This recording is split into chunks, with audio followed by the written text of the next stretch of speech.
अस्सलामु अलैकुम वरहमतुल्लाहि वबरकातुहू। मुअज़्ज़ज़ सामिईन, आइए मैं आपको गैर मुक़ल्लिदीन की एक ऐसी पोशीदा दास्तान से आशना कराऊं। ऐसी दास्तान जिसे सुनकर किसी भी बागैरत मुसलमान का चेहरा शर्म से झुक जाए और कोई गैरत ईमानी रखने वाला शख्स उसको लिखने वाले हरूफ में अपने नाम के एक हर्फ को भी शामिल करना गवारा ना करे। ये दास्तान है गैर मुक़ल्लिदीन और वहाबियों के अहले हदीस के नाम से मौसूम होने की। आप सोच रहे होंगे कि शायद ये नाम आसमान तकदीर से उन पर बरसा हो या उन्हें वही के किसी गैबी इशारे से अता किया गया हो, लेकिन नहीं, हकीकत इसके बिल्कुल बरअक्स है। जिस तरह एक नौमौलूद बच्चे का आगाज में कोई नाम नहीं होता और कुछ अरसा तक कोई उसे प्यार से नन्ना कहता है तो कोई मुन्ना पुकार लेता है, बिल्कुल उसी तरह उनकी कहानी भी शुरू हुई। जब वो हुकूमत इंग्लिशिया के दौर में एक कमजोर बच्चे की मानिंद अंग्रेज की गोद में सांस ले रहे थे, तो कोई उनके लिए मुवाहिद का लक़ब तराश रहा था और कोई मुहम्मदी का नाम चस्पा करने पर जिद कर रहा था, मगर मुखालिफीन वो तो उन्हें वहाबी और लामज़हबी जैसे अल्फाज ही से याद कर रहे थे। लेकिन किसी एक नाम पर बात जम ना सकी। वहाबी का लफ्ज आवाम में खूब फैल चुका था और उसके साथ हुकूमती निगरानी का दाग भी जुड़ गया था। उस बदनामी से बचने और भूले भाले आवाम को आसानी से काबू में लाने की तदबीरें हो रही थीं। उस वक्त तक किसी के वहम गुमान में भी ना था कि अहले हदीस का मुकद्दस नाम उनके साथ चस्पा कर दिया जाएगा। ये उस दास्तान का भी जरा पर्दा उठा दें ताकि ये हकीकत वाज़ेह हो जाए कि अहले हदीस के नाम से उनका दावा महज एक झूठा फख्र है और उनकी हकीकत तारीख के आईने में कितनी बेवजन और बेबुनियाद है, ये आप पर खुद आश्कारा हो जाए।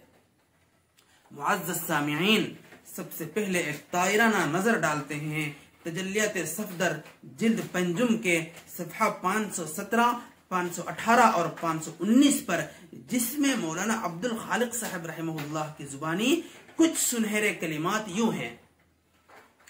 ए अहले बसीरत, कान खोलो, दिल संभालो और तारीख के आईने में झांको।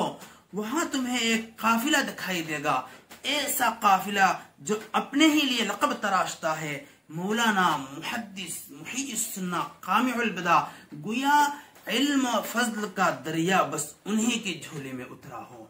ये नए मजहब के आलम बरदार, जिन्हें ना इजमाए उम्मत का कोई पासो लिहाज है और ना ही अइम्मा अरबा की तकलीद से कोई सरोकार, अपने आप को फख्र से मुहम्मदी कहते हैं, मगर उनका मुहम्मदी होना वैसा ही है जैसे अब्दुल्ला इब्न सिबा का इस्लाम या हज्जाज बिन यूसुफ का अदल।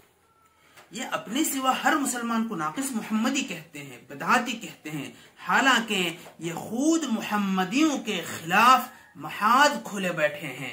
उनका मसलक चारों अइम्मा के हक का इनकार, इजमाए उम्मत की मुखालफत, तकलीद अइम्मा को बिदअत ठहराना।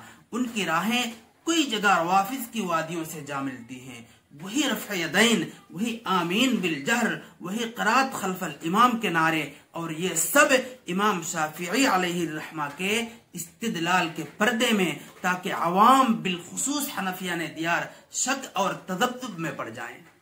फिर जब दिलों में तरद्दुद का बीज बो चुके तो एक एक करके दूसरे मसाइल में भी लोगों को मुतशक्किक और मुतरद्दिद बना देते हैं। ए मुसलमानों, ये वही जमाना फितन है, ये वही बातिल के सौदागर हैं जो आखिरी जमाने के नाइब दज्जाल के सफ में खड़े हैं। हक व बातिल को यूं गडमट करते हैं कि कमजोर नजर वाले सच और झूठ में फर्क ना कर सकें।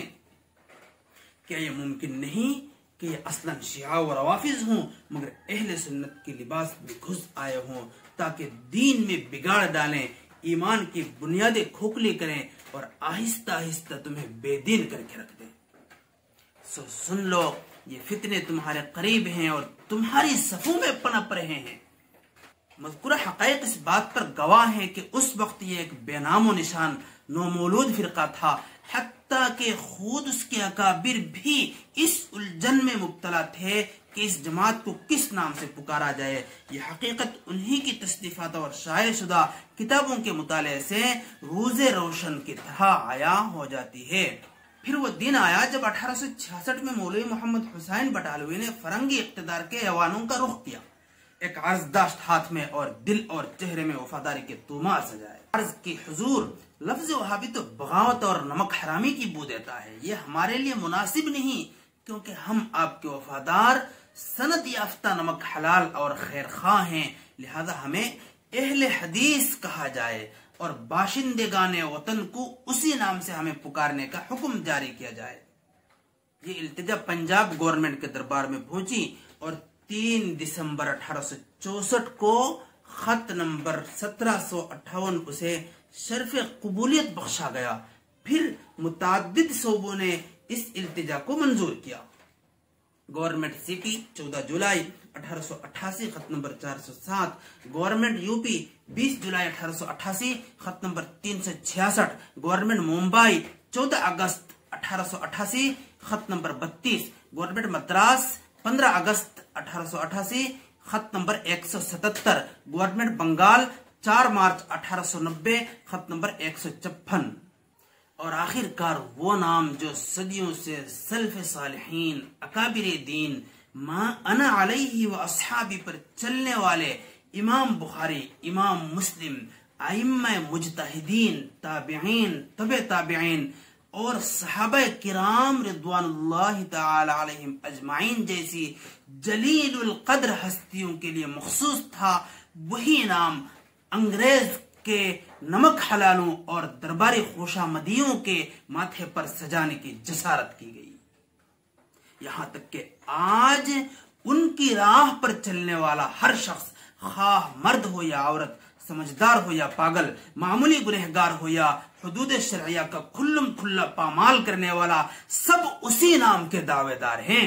ये वाकया तारीख इस्लाम का एक बेमिसाल और निहायत शर्मनाक बाब है कि एक मुस्लिम जमात ने अपना मजहबी व मसलकी नाम एक गैर मुस्लिम, इस्लाम दुश्मन और नापाक और नाजायज हुकूमत से मंजूर करा के फख्र से अपना लिया। और गौर करने से उसकी सिर्फ 2 वजह सामने आती हैं, मगर दोनों अपने अंदर पूरी दास्तान समोए हुए। अव्वल, अहले हदीस का मुकद्दस उन्वान सुनकर आम मुसलमान धोखे में आ सकते थे, गोया ये वही सादिकीन व मुहद्दिसीन की जमात है जिसका जिक्र सुन्नत के सफहात पर मिलता है। दुम, वहाबी का लफ्ज अंग्रेज के गद्दार और बागियों के लिए इस्तेमाल होता था और ये अपनी वफादारी की सनद बचाना चाहते थे। अंग्रेज सरकार ने उनके कई उलमा को शहादतुल वफा यानी वफादारी की सर्टिफिकेट के तौर पर शम्सुल उलमा और खान बहादुर जैसे खिताबात और जागीरें दी, जैसे शम्सुल उलमा मौलाना सईद मुगलपुर पटना, शम्सुल उलमा मौलाना मोहम्मद हसन सादिकपुर पटना, शम्सुल उलमा मौलवी अब्दुल रऊफ सादिकपुर पटना, शम्सुल उलमा मौलवी अमजद अली सेंट्रल कॉलेज इलाहाबाद सादिकपुर पटना, शम्सुल उलमा मौलाना नदीर हुसैन मुहद्दिस दहलवी सूरजगढ़ मुंगीर, खान बहादुर कादी सैयद मोहम्मद अजमल पटना। और मौलवी मोहम्मद हुसैन बटालवी को तो जिहाद के खिलाफ अल इक्तिसाद फी मसाइल जिहाद लिखने पर जागीरें मिली। नवाब सिद्दीक हसन खान की अहलिया रईसा भोपाल को भी अंग्रेजी हुकूमत से खिताबात मिले। ये मनाजिर बताते हैं कि किस तरह एक तहरीक के रहनुमा इल्म दीन के उन्वान में लपटे हुए फरंगी दरबार के दस्तरखान पर बैठे हुए सादे सीधे आवाम को गुमराही का शिकार बना रहे थे। और आने वाले वीडियो में हम इंशाअल्लाह उन्हीं शमूसुल उलमा और खिताबात याफ्तेगान की उनके अपने आकाओं से नमक हलाली और वफा शारी पर तफसील से रोशनी डालेंगे। समीईन किराम, यह तारीख का वो मंजरनामा है जिसमें नाम भी फरंगी की मुहर से मोतबर हुआ और जागीरें भी फरंगी के कलम से आता हुई। सोचो ये कैसा अहले हदीस होना था जो अपना मसलकी शजरा नसब अंग्रेज की फाइलों में ढूंढ रहा था। हम उम्मीद करते हैं कि ये वीडियो आपके लिए मालूमाती, दिलचस्प और फिक्र अंगेज साबित हुई। अगर आपको ये पसंद आई तो तो बराह करम लाइक करें, अपने ख्यालात कमेंट सेक्शन में शेयर करें और हमारे चैनल को सब्सक्राइब करें। अगर इस मौजू पर मजीद कुछ जानना चाहते हैं या कोई खास पहलू ज़ेर बहस लाना चाहते हैं तो हमें जरूर बताएं। अल्लाह ताला हमें दीन की सच्ची समझ अता करें, हमें हक के रास्ते पर चलाए और फितनों से महफूज रखें। आमीन। वस्सलामु अलैकुम वरहमतुल्लाहि वबरकातुहू।